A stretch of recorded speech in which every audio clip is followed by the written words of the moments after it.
सत्र 6 इसका शीर्षक है संक्रमण की रोकथाम और गलत धारणाएं दूर करना।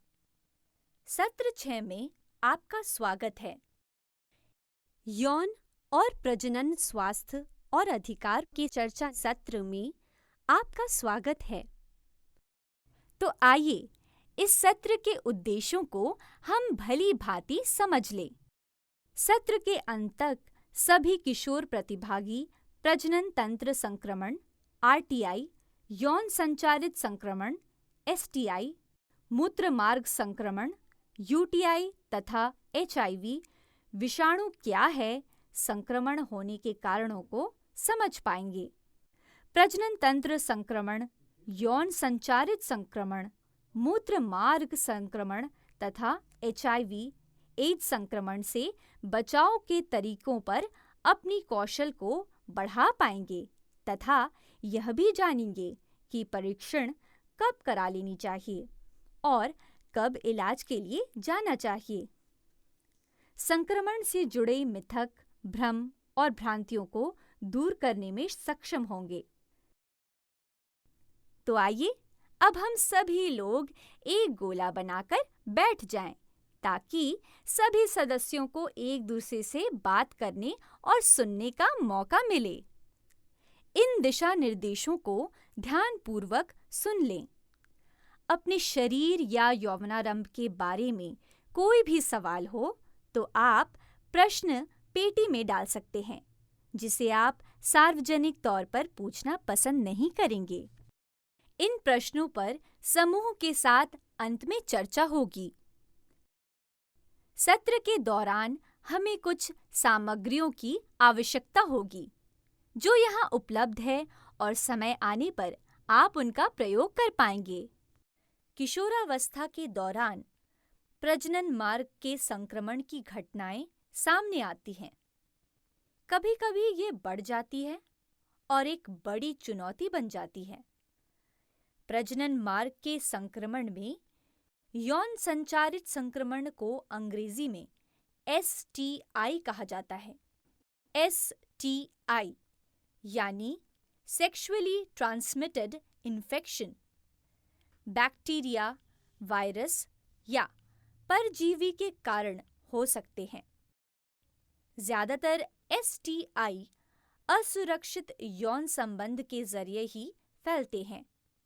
यौन संचारित संक्रमण एक संक्रमित व्यक्ति से दूसरे को शारीरिक संपर्क के कारण ही फैलता है। ज्यादातर ये कंडोम का उपयोग किए बिना यौन संबंध बनाने पर होते हैं।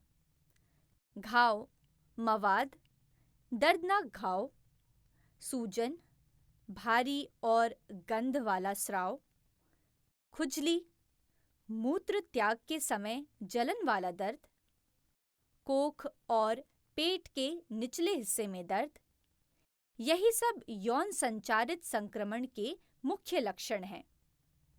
आप एचआईवी के बारे में जानते हैं। एचआईवी यानी human immune deficiency virus. HIV एक वायरस है। इसके संक्रमण से शरीर की प्रतिरक्षा प्रणाली कमजोर हो जाती है। प्रतिरक्षा प्रणाली यानी बीमारियों से बचाव की क्षमता।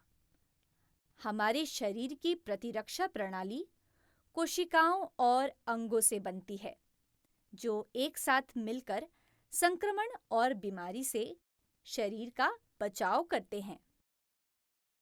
एचआईवी नामक वायरस जैसे ही बीमारी से लड़ने वाली कोशिकाओं में घुस जाता है, उन्हें धीरे-धीरे नष्ट करने लगता है, जो समय के साथ फैलते-फैलते पूरे शरीर की प्रतिरक्षण प्रणाली को नष्ट कर देता है।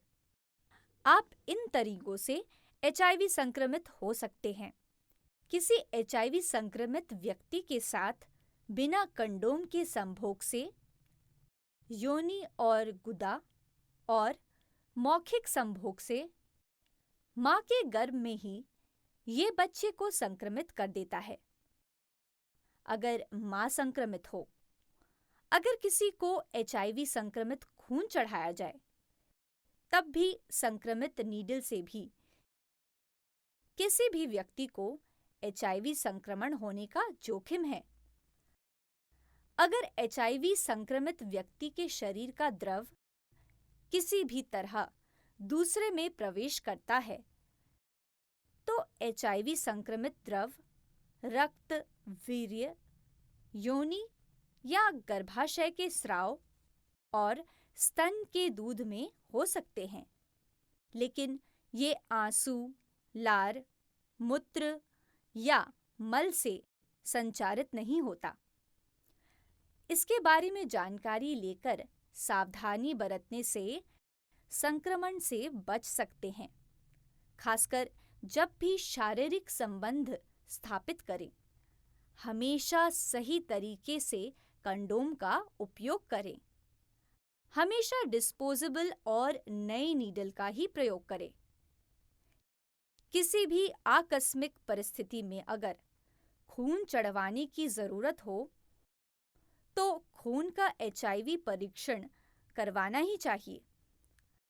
अगर कभी भी आपको किसी भी तरह के यौन संक्रमण का लक्षण दिखे, तो तुरंत उपचार करवाना चाहिए। अक्सर लोग शर्मिंदगी के कारण या जानकारी के अभाव के कारण इसे उपेक्षित करते हैं।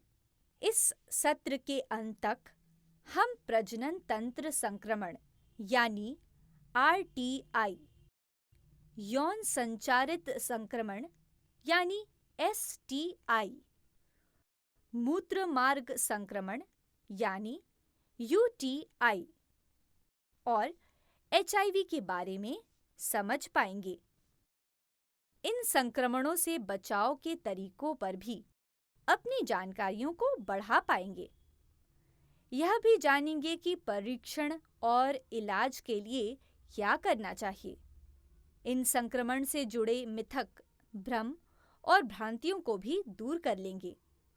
पिछले सत्र में हमने गर्भधारण से बचने और नियोजित ढंग से गर्भधारण संबंधी निर्णय लेने की प्रक्रिया पर चर्चा की थी।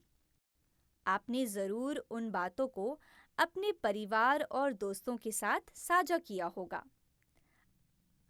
आपने ये भी पता किया होगा कि आपके जिला या प्रखंड अस्पताल में काउंसलर भी उपलब्ध हैं और आंगनबाड़ी केंद्र या स्वास्थ्य उपकेंद्र पर वो तय समय पर नियमित रूप से आते भी हैं।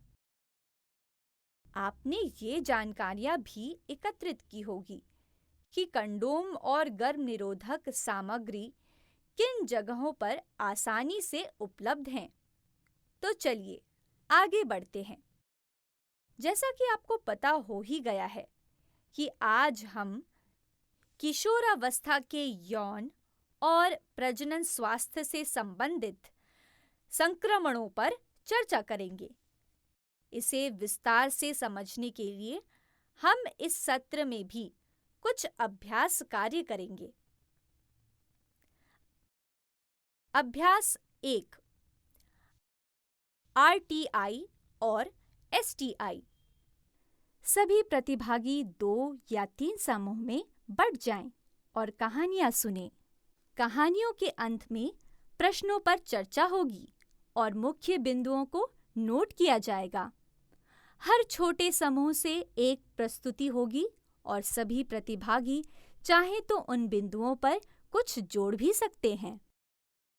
इस कहानी को सुनिए। शीला 15 साल की एक खुश मिजाज लड़की है। वो अपने मित्र के साथ खेलना काफी पसंद करती है, पर पिछले कुछ दिनों से वो चुप है। शीला की माँ शीला के बदले हुए व्यवहार से काफी चिंतित है। एक दिन शीला की माँ ने देखा कि उसने जो 12 कपड़े के पैड रखे थे वे अपनी जगह नहीं थे। क्योंकि परिवार में शीला एकमात्र लड़की थी, इसलिए उसकी माँ निश्चिंत थी कि उनका उपयोग शीला ने ही किया होगा। शीला की माँ ने जब शीला से पैड के बारे में पूछा तो शीला ने कहा कि पिछले 15 दिनों से उसके यौनांगों से सफेद रंग का बदबूदार स्राव हो रहा था, इसलिए उसने पैड्स का उपयोग कर लिया। अब जरा सोचिए कि शीला अपने लक्षणों को लेकर चुप क्यों रही। शीला संक्रमण से बचाव के लिए क्या कर सकती थी? इस समस्या से निजात पाने के लिए शीला को आप क्या सुझाव देंगे? अगर आप शीला की मां की जगह होते तो क्या करते? अगली कहानी है मधु और राजेश की। मधु और राजेश का आपस में शारीरिक संबंध है। पिछले कुछ दिनों से मधु को मूत्र त्याग करने में दर्द और जलन हो रही है। उसने राजेश से इस लक्षण के बारे में नहीं बताया, ना ही उस पर खास ध्यान दिया। समय के साथ मधु जो लक्षण अनुभव कर रही थी, वो ज्यादा गंभीर हो गया। जब दोनों डॉक्टर के पास गए तो उन्हें पता चला कि दोनों को प्रजनन तंत्र का संक्रमण है। चर्चा के लिए प्रश्न। जब मधु ने मूत्र त्याग करते समय दर्द और जलन महसूस करना शुरू किया तो उसे क्या करना चाहिए था? अब मधु और राजेश को क्या करना चाहिए? सोचिए जरा कि जब मधु ने मूत्र त्याग करते समय दर्द और जलन महसूस करना शुरू किया तो उसे क्या करना चाहिए था। अब मधु और राजेश को क्या करना चाहिए? अब अगली कहानी है रीना की। रीना 14 साल की लड़की है और सैनिटरी पैड की जगह कपड़े का प्रयोग करती है। उसकी माँ ने 4-5 कपड़े का टुकड़ा दिया है। इसे ही धोकर अपनी माहवारियों में इस्तेमाल करती है। एक बार बारिश के समय रीना उस कपड़े को ठीक से सुखा नहीं सकी, क्योंकि उसके पास दूसरा विकल्प नहीं था। तो उसने वही कपड़ा उपयोग कर लिया जो ठीक से सूखा नहीं था। वो इन कपड़ों को आंगन में रखती थी और ज्यादातर समय उसे वहीं सुखाना पड़ा था। पिछले कुछ दिनों से उसे यौन नांगों में खुजली और सूजन हो रही है। वो ये भी महसूस करती है कि कुछ मवाद भरे फोड़े भी बन गए हैं। उसके लिए ये बर्दाश्त करना कठिन है, लेकिन किसी से इसके बारे में बात करने में उसे झिझक हो रही है। आपके विचार से रीना अपने लक्षणों के बारे में चुप क्यों थी? रीना को संक्रमण से बचने के लिए क्या करना चाहिए? रीना को इस समस्या से उबरने के लिए आप क्या सुझाव देंगे? चलिए कुछ और जानकारियां साझा कर लें। एक बात समझ लीजिए कि असुरक्षित यौन संबंध या यौन अंगों की साफ सफाई में कमी के कारण संक्रमण फैलता है। ये गंदे टॉयलेट और तालाबों के इस्तेमाल से भी हो सकता है। ऐसे संक्रमण के बहुत सारे लक्षण होते हैं।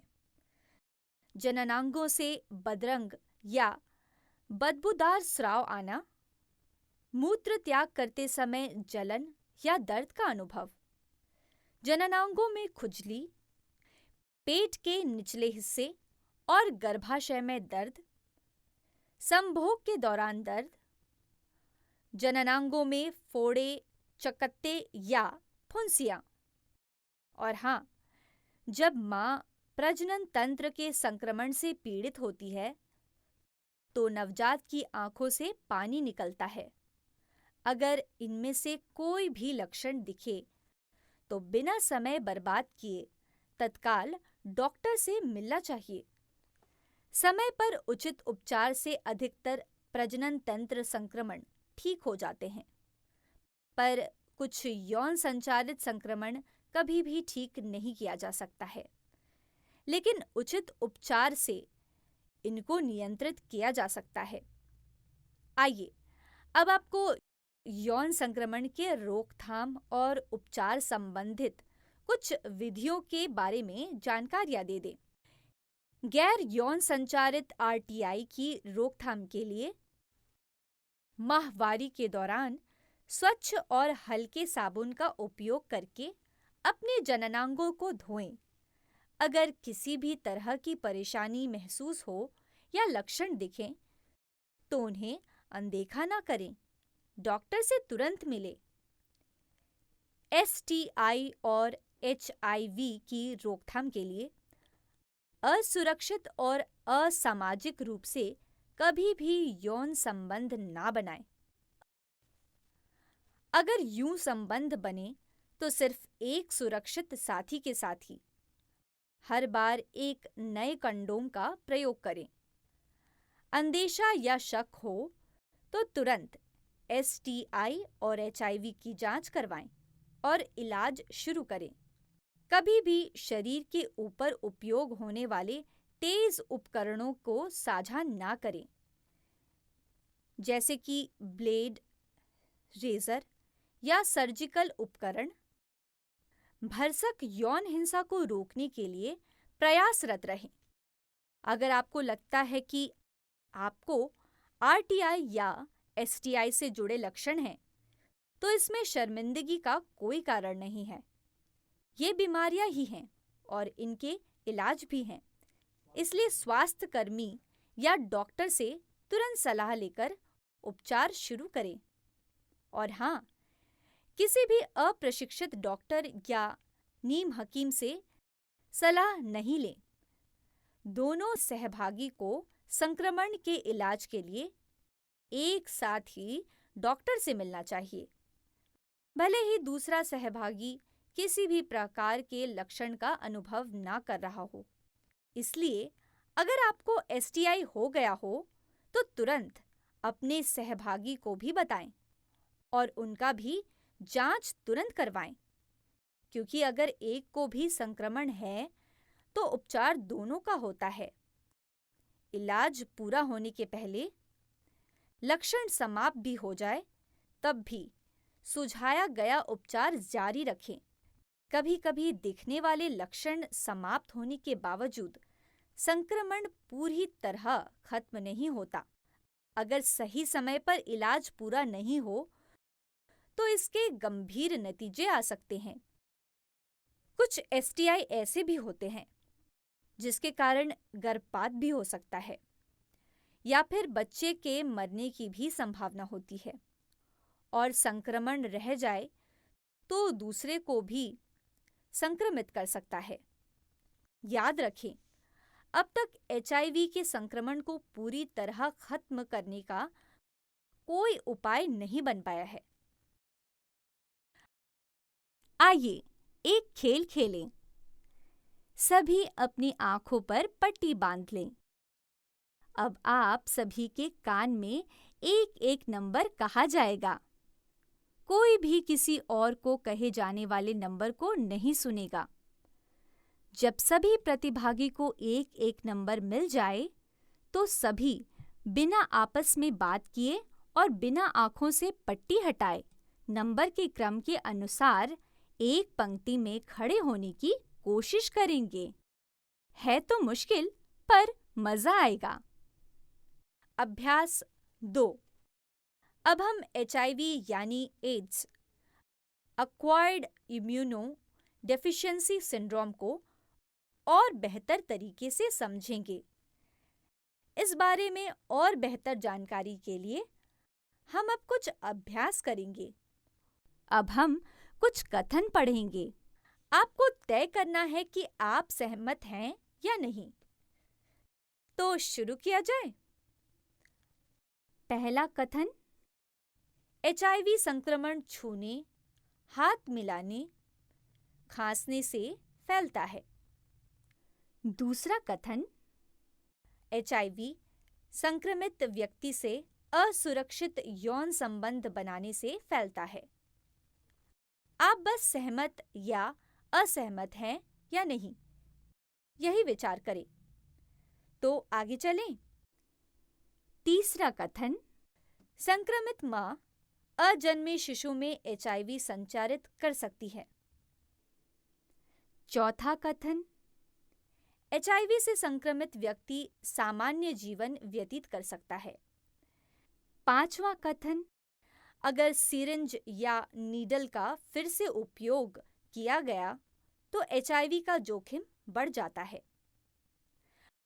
छठा कथन, अगर परिवार का कोई व्यक्ति HIV से संक्रमित है तब परिवार के सभी व्यक्ति निश्चित रूप से HIV से संक्रमित हो जाएंगे।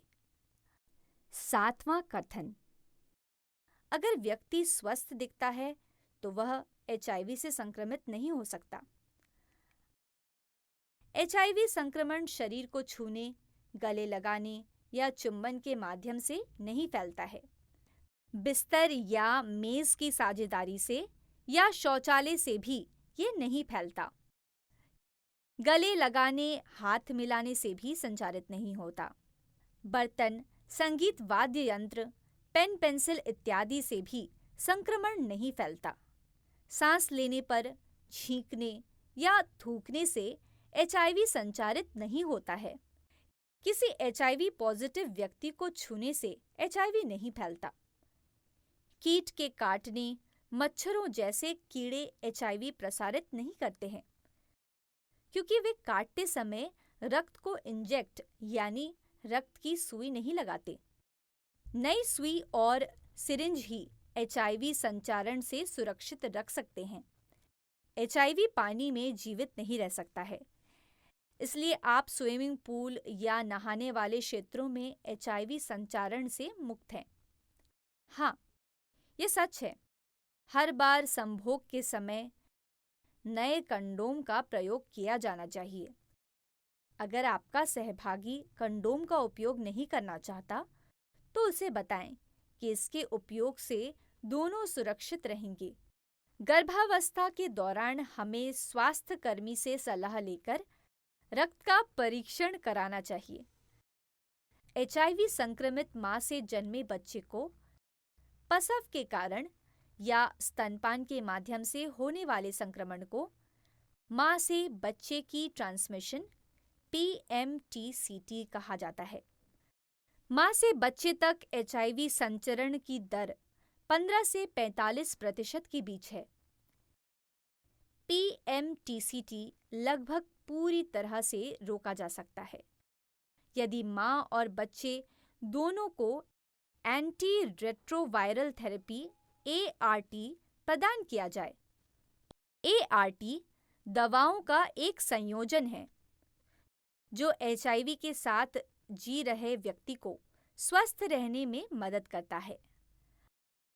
अगर HIV संक्रमित व्यक्ति समय पर अपना उपचार शुरू करता है, नियमित रूप से डॉक्टर से मिलता है और अपनी अच्छी देखभाल करता है, तो वह सामान्य जीवन व्यतीत कर सकता है। यही वजह है कि परीक्षण बहुत महत्वपूर्ण है। हमें सावधान रहना चाहिए और ध्यान रखना चाहिए कि सिरिंज और ब्लेड हमेशा नए हों। उनकी सील और पैकिंग हमारी आंखों के सामने खुलनी चाहिए और उनके उपयोग के बाद सही तरीके से इनको नष्ट कर देना चाहिए, जिससे दोबारा कोई उसका उपयोग नहीं कर सके। साथ रहने, बर्तन साझा करने, साथ काम करने या यात्रा करने से HIV नहीं फैलता। इसलिए HIV संक्रमित व्यक्ति से भेदभाव नहीं करना चाहिए, बल्कि उन्हें स्नेह और प्यार देना चाहिए। HIV संक्रमित व्यक्ति पूरी तरह स्वस्थ दिख सकता है। ऊपर से ये पता नहीं चल पाता कि वो संक्रमित है और ये किसी भी उम्र में हो सकता है। इसलिए खून जांच ही इसका एकमात्र उपाय है पता करने का कि वह व्यक्ति HIV से पीड़ित है या नहीं। तो एक बार फिर से दोहरा लें कि HIV एक विषाणु है जो शरीर के रोगों से लड़ने वाली कोशिकाओं में प्रवेश कर उन्हें धीरे धीरे नष्ट कर देता है। एड्स को HIV के आगे की अवस्था के रूप में भी जाना जाता है। एड्स एक ऐसी स्थिति है जिसमें रोग से लड़ने की शक्ति काफी कम हो जाती है या समाप्त होती है। कमजोर शरीर प्रतिरक्षा प्रणाली के कारण व्यक्ति कई तरह की बीमारियों से ग्रसित हो जाता है। यह रोग जानलेवा हो सकता है, लेकिन HIV से संक्रमित सही देखभाल से एक लंबा जीवन जी सकते हैं। HIV ठीक नहीं हो सकता है, लेकिन इलाज किया जा सकता है। एंटी रेट्रोवायरल दवा नियमित रूप से लेना होगा। पोस्ट एक्सपोजर प्रोफिलैक्सिस HIV से बचाव का एक तरीका है। यदि आपको लगता है कि पिछले 72 घंटों में आप HIV के संपर्क में आ गए हैं, तो आप HIV संक्रमण को रोकने के लिए इलाज करवा सकते हैं। आप तुरंत हेल्थ केयर क्लिनिक जाएं या डॉक्टर से मिलें। हमें HIV के साथ रहने वाले लोगों से नफरत नहीं करना चाहिए और ना ही नकारना चाहिए। हमें उनकी सहायता करनी चाहिए ताकि वे सामान्य जीवन जी सकें। लोग मानते हैं कि सभी HIV से पीड़ित व्यक्ति का चरित्र ठीक नहीं होता है। शायद उनके कई यौन साझेदार रहे होंगे। हो सकता है कि उसे किसी और कारणवश एड्स हुआ हो। जिम्मेवार माना जाता है। उनके साथ भेदभाव होता है। उनका सामाजिक बहिष्कार भी होने लगता है। उनको सार्वजनिक स्थान, अस्पताल, स्वास्थ्य सेवा केंद्र इत्यादि में जाने नहीं दिया जाता। जब भेदभाव होता है, तब उनकी मुश्किलें और बढ़ जाती है। व्यक्ति को लांछन का शिकार होना पड़ता है।